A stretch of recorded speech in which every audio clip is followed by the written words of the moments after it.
Now we will move on to the focus of today's session. In today's information session, we'll cover what will happen before voting begins, through to the declaration of results and the return of the writs. We'll be covering how we communicate with the public and advertising this election, how and when voters can cast their vote, how we'll be counting the votes, the role of scrutineers, the declaration of results, and recounts and disputed elections. We'll hold a question and answer session at the end, so please post your questions using the Q&A function. The VEC website is the source of truth and is regularly updated as we progress through the election. Voters can sign up to the VEC's voter alert system to receive alerts via email and SMS about upcoming elections and other important notices. Messages will be sent to voter alert subscribers at key points. A reminder to update your enrolment details before the close of roll, a reminder to vote just before early voting period commences, and an election day voting reminder. A major advertising campaign will be released in the lead up to the election, prompting voters to check their enrolment on the electoral roll and voting options, and a mis- and disinformation campaign. The campaign will also be supported with advertising on radio, major Victorian newspapers, and digital advertising across social media platforms. Proactive media releases are also distributed to all media outlets to raise awareness of key milestones of the election. In the lead up to the election, the VEC also hosts education outreach sessions to a broad range of communities, outlining the electoral process and how to vote correctly. These sessions can be booked via the VEC website, and our team will also perform education outreach sessions on request. During the election, we operate a call centre for the public to contact if they have any questions or can't access our website. Voting begins on Tuesday the 17th of November with the commencement of mobile voting and our dedicated low century mobile voting centres. Early voting centres open to the general public the next day on Wednesday the 18th of November and operate every day before election day except Sunday. Any elector can vote at an early voting centre, and this election we have increased the number of early voting centres and extended their opening hours to meet voter demand and reduce wait times. Victorians who are interstate or overseas can also vote at interstate and overseas voting locations, which will be listed on our website once they are appointed. We'll provide candidates and registered political parties with the schedule for mobile voting for each district following the close of nominations, should candidates wish to appoint scrutineers. Mobile teams will carry a copy of all registered how to vote cards for the associated district and region to distribute to voters if requested, and a QR code linking voters to the list of all registered how to vote cards on our website at the time. The VEC will send postal ballot packs to electors registered as general postal voters and electors who have applied to vote by post for the election. Applications to vote by post for the election will open on Wednesday the 4th of November and close at 6 p.m. on Wednesday the 25th of November. Telephone assisted voting is available for those who face significant barriers to voting due to blindness or low vision, a motor impairment, or are affected by a declared emergency. The service will operate during the early voting period and on election day. Electors can vote at any voting centre in Victoria on election day, Saturday the 28th of November. 6 p.m. on election day is the final time that voters can either cast their ballot in person or send off their completed postal vote. The last day that postal votes can be received by the VEC and admitted to the count is 6 p.m. on Friday the 4th of December. Details of all voting centres and their operating hours will be distributed to registered political parties and candidates and will be available on the VEC website. Be aware that late changes to voting centres can occur, And while we try to use voting centres we have used in the past, this is not always possible. Counting begins after 6 p.m. on election day and continues daily until the final result for each Legislative Assembly district election and Legislative Council region election is known. Each ballot paper goes through several rounds of scrutiny to check for formality and to ensure it is sorted to the right candidate, or in region elections, the right group. After the final number of candidates and groups in each district and region is confirmed, the VEC will finalise the schedule for counting activities. We will communicate count activity schedules to candidates and registered political parties via email so candidates can inform their scrutineers. Votes will be counted across election day voting centres, election hubs, and at the VEC's centralised activity site known as the CAS. In state elections, we use different methods to determine results in Legislative Assembly district elections and Legislative Council region elections. We use preferential counting in district elections, where one member is elected to the Legislative Assembly for each district. To be successfully elected, a candidate must receive more than 50% of all formal votes, an absolute majority. In all district elections, ballot papers will be counted manually, by hand, and will undergo the following counts: a primary count to first preferences, a primary to candidate preferred or 2CP count on election weekend, a recheck of first preference counts, a recheck 2CP count of all counts, and a full distribution of preferences. A full distribution of preferences involves excluding the candidate with the fewest votes at each distribution and transferring each of their ballot papers to the remaining candidates in the order of the voters' next highest preference. This process continues until only 2 candidates remain and will provide the final margin between them. If a candidate achieves an absolute majority of first preference votes, this count is conducted for statistical purposes only. If there is no winner on first preference votes, the distribution of preferences will be completed to determine the result. Continue until there are only 2 candidates remaining, even if a candidate has achieved an absolute majority during earlier distributions. All preference distributions should be completed within approximately 2 weeks of election day. The VEC does not declare a successful candidate on election night. On election night, the VEC only counts the votes to first preference and conducts a 2CP count. While many psephologists and commentators may predict a winner on election night using data available from the VEC website, the VEC will only declare a successful candidate as elected once it is mathematically certain that no outstanding votes will change the result. This includes waiting for ballot papers arriving by post or coming from interstate and overseas during the days after election day.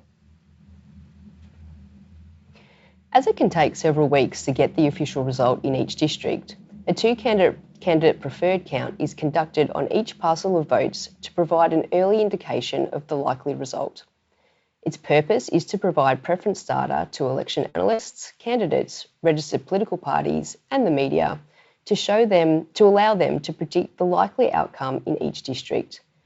This then provides an early indication of who will form government. The 2CP count is indicative only and involves preferences being distributed to the 2 candidates considered most likely to have the highest number of votes after the full distribution of preferences. The VEC makes its decision on the 2CP pairing in each Legislative Assembly district election shortly after nominations has closed and well ahead of election day. This is confidential until voting has closed at 6 p.m. on election night.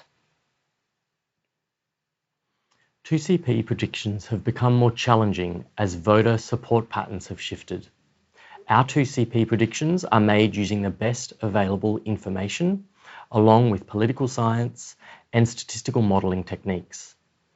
We will monitor the result on election weekend, and if the selected 2CP candidates appears to be incorrect, a correct 2CP count may take place following the recheck.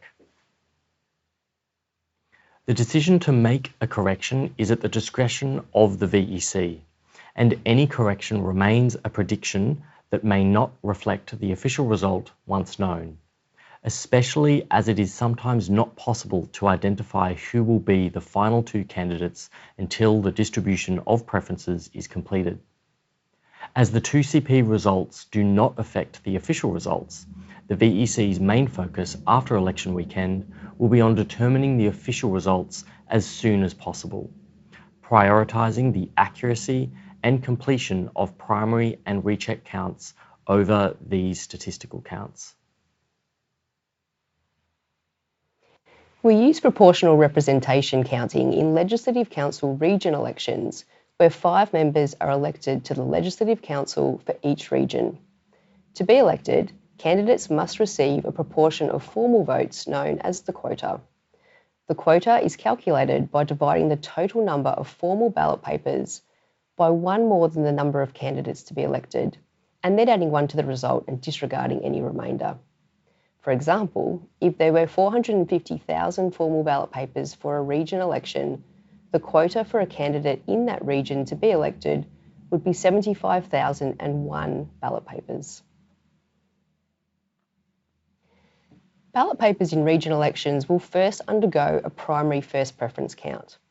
This will either be conducted manually in most election day voting centres or manually at our centralised activity site once all Legislative Council ballot papers have been transferred there at the close of voting. We will then perform a recheck first preference count via 2 rounds of data entry for both above the line and below the line votes. Each region election result will then be calculated by computer once group voting tickets have been loaded for the total above the line votes for each group. We will communicate the count activity schedule to candidates and parties to inform their scrutineers. We will publish our high-level count plan in our election service plan later this year, and any changes or updates to it at the commencement of the election. We will provide candidates and registered political parties with detailed count plans in the week before election day. This will include a voting centre count plan, a count plan for activities occurring in each district's election hub, and a count plan for activities occurring at the CAS. Candidates and RPPs will be able to view any changes to these count plans in real time. Scrutineers play an important role in Victorian elections. Candidates are not allowed in election venues to observe certain election processes such as issuing votes, scrutinising and extracting declaration votes, and counting. Instead, parties and candidates can send scrutineers to observe these activities and represent their interests. Scrutineers monitor these election processes closely and ensure elections are held to a high standard of scrutiny. Candidates cannot be appointed as a scrutineer for any district or region at the election, except for scrutineering a recount which doesn't involve the district or region for which they have nominated. Candidates must complete an appointment and declaration of scrutineer form for each scrutineer and at each election venue they intend to visit. These forms are available from the relevant election manager or on the VEC website. Activities that may be observed and scrutinised include issuing ballot papers, receiving and admitting or rejecting declaration votes, and opening and extracting them from envelopes, extracting and sorting early and postal votes within a restricted area on election day. This will occur in election hubs and at our centralised activity site between 8 a.m. and 6 p.m. to prepare early and postal ballot papers for counting after voting closes at 6 p.m. And also counting, rechecking, distributing and recounting ballot papers. During these activities, scrutineers can request a formal challenge to the interpretation of preferences on particular ballot papers. Challenges are not allowed during indicative counts, such as the two candidate preferred counts, and the amalgamation of ballot papers prior to a distribution of preferences. The number of scrutineers that may attend an activity on behalf of a candidate is limited by the scrutineer quota. The quota varies depending on the activity and is usually based on the number of election officials that are engaged in the activity that is taking place. The indicative number of election officials involved in an activity will be made available in the count plan so that candidates have an indication of how many scrutineers they can appoint to observe it.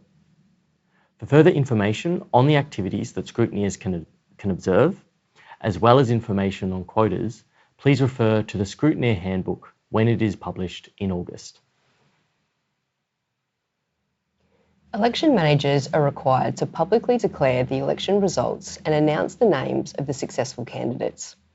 Candidates and RPPs will be advised of the date, time and location of the declaration so that they may attend. Declarations for the Legislative Assembly district elections are expected to commence from Wednesday the 9th of December and complete by 4 p.m. on Tuesday the 15th of December, subject to any recounts being required. Legislative Council region election results will be declared by a nominated region election manager at our centralised activity site. All elections must be declared before the return of the writs. The latest possible date for a declaration is Friday the 18th of December 2026. Candidates who receive 4% or more of the formal first preference votes in their electorate or who are elected will have their nomination deposits refunded within 6 to 8 weeks after the declaration of the election. This includes all candidates in a group that receives more than 4% of formal first preference votes in a Legislative Council region election. We will refund nomination deposits for independent candidates directly to the candidate, and for candidates endorsed by a RPP, directly to the RPP. Refunds will be made by direct credit into a nominated bank account. We will also refund nomination deposits if a candidate retires or dies before the close of nominations, or if they are a candidate in a failed election.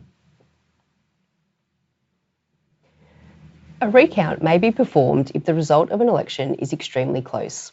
This doesn't only include the final margin. It can also include where margins are close when a candidate is excluded in a distribution of preferences. Recounts can only occur before an election result is declared. The VEC may decide to initiate a recount, or a candidate may submit a recount request specifying reasons as to why the recount should occur. Requests from candidates can only be made in writing once a provisional result is known and will be assessed on a case-by-case basis. If a recount is required, the VEC will provide at least 4 hours notice and will formally notify all candidates, candidate contact persons and RPPs with candidates in the district or region being recounted. In a recount, parcels of ballot papers are opened and each ballot paper within the parcels is re-examined. A recount can be conducted on all ballot papers for an election, known as a full recount, or only some of the ballot papers for an election, known as a partial recount. The type of recount to be conducted is determined by the VEC. The validity of any election can only be disputed by a petition to the Court of Disputed Returns. For state elections, the Supreme Court of Victoria sits as the Court of Disputed Returns. Candidates, electors, or the VEC can petition the Court of Disputed Returns.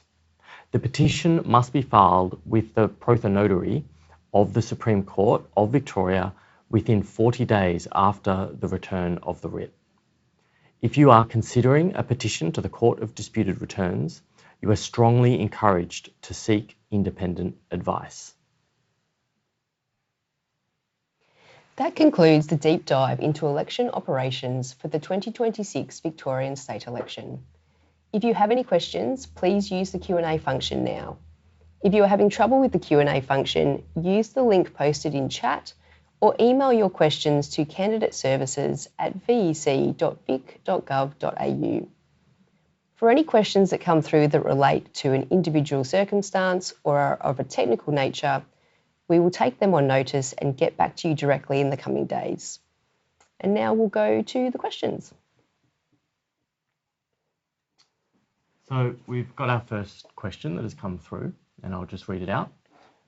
Will any specific electorates get 3 CP counts on election night? If so, when will candidates be informed? And if counting needs to start earlier, when will scrutineers be permitted to be present? Meg, So the answer to that is no, there will be no 3 CP counts conducted on election night. Only 2 CP counts will be conducted on election night and over the course of election weekend. We will monitor the results of those 2 CP counts on election weekend. And where those selected candidates in a district do appear incorrect, we may decide to correct the 2 CP during the recheck process if a more accurate selection can be determined at that point in time. As part of this, we may decide to conduct a 3 CP count, but only in certain circumstances. we're just waiting for any others. Here we go. Meg, can you explain the scrutineer quota in more detail? Look, we heard in the presentation that the scrutineer quota is the limit on the number of scrutineers that a candidate can appoint to observe one of the activities that they are allowed to observe on behalf of their candidates to represent their interests. The activities that scrutineers can observe are really broken down into two high-level categories. One is a prescribed activity, and the rules for the scrutineer quota for prescribed activities are set in legislation, and generally one scrutineer per candidate for each election official who is involved in the activity. When the activity that you are allowed to observe is what we call an additional activity, which is something that's not prescribed in legislation, and the VEC has decided that we will allow a scrutineer to observe that on behalf of a candidate, that is not set in legislation, and the VEC determines the scrutineer quota in that instance, which once again is the limit on the number of scrutineers that can represent a candidate to observe that activity. In most instances for additional activities, the VEC will follow the rule to allow as much ability access to scrutineers as possible, but in some instances we may set that scrutineer quota to be 1 scrutineer per candidate. You'll be able to find more detail on scrutineer quotas on the VEC website. And just out of interest, we have just launched our most recent determination on scrutineering an election that you can now find available on the VEC website. And as referenced in the presentation, the scrutineer handbooks for 2026 state election will be available online from August to provide further information. We've got another question that's come through. Will we get a result for region elections on election night? We won't get a result for any election, actually, Patrick, on election night. And I think it's really important that we do make this distinction, and we did allude to it in the presentation. We will be conducting a number of first preference counts and 2 CP counts for district elections on election night. We will be counting as many votes across election weekend are available to us to count. But as we've heard, hopefully through the presentation today, while we can have election analysts and psephologists and members of the media predict the likely winners of those elections from the data that is made available on election night, we won't have an official winner until much later in the timeline. Now, the VEC is required, as you've heard, with the declarations required to be submitted, performed by the 18th of December. We have a 3-week period to finish our counts and determine the result. For region elections, we wouldn't expect to have an official result until around 2.5 weeks after election day. But as those first preference counts and that data goes up to the VEC website, it will be possible to start seeing which candidates have effectively achieved a quota from the first preference results. So while those candidates will be able to be identified, we won't have the full set of region candidates, the official result in each election, until we calculate that result around 2.5 weeks after election day. We have a very specific question that is a bit of a test of our immediate knowledge in the future. When will the complete service plan be made public? Again, I think as we've heard today, our draft service plan is currently out on the VEC website. We will aim to publish the full completed service plan, or the final service plan, I should say, around that August mark, as we've talked about with the candidate handbooks and scrutineer handbooks. So stay tuned and look back onto the website around that time to see if you can take a look at it. And we're just going to wait to see any more questions come through.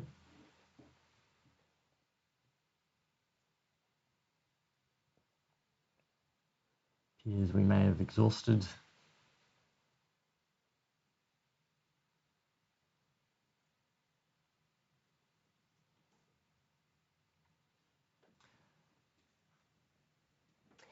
Okay, no more questions. So thank you everyone for the questions that did get asked today. That concludes today's information session.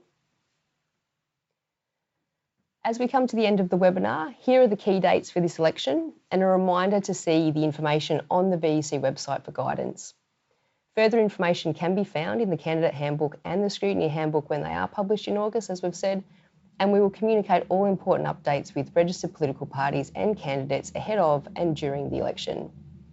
If this briefing has raised any questions that were not covered, please don't hesitate to get in touch with us anytime or contact your election manager from Tuesday the 3rd of November when election offices open. Join us for additional deep dives into topics specific to candidates and parties at the election at later webinars. View the information session schedule and register on the VEC website. Thank you again for joining us today.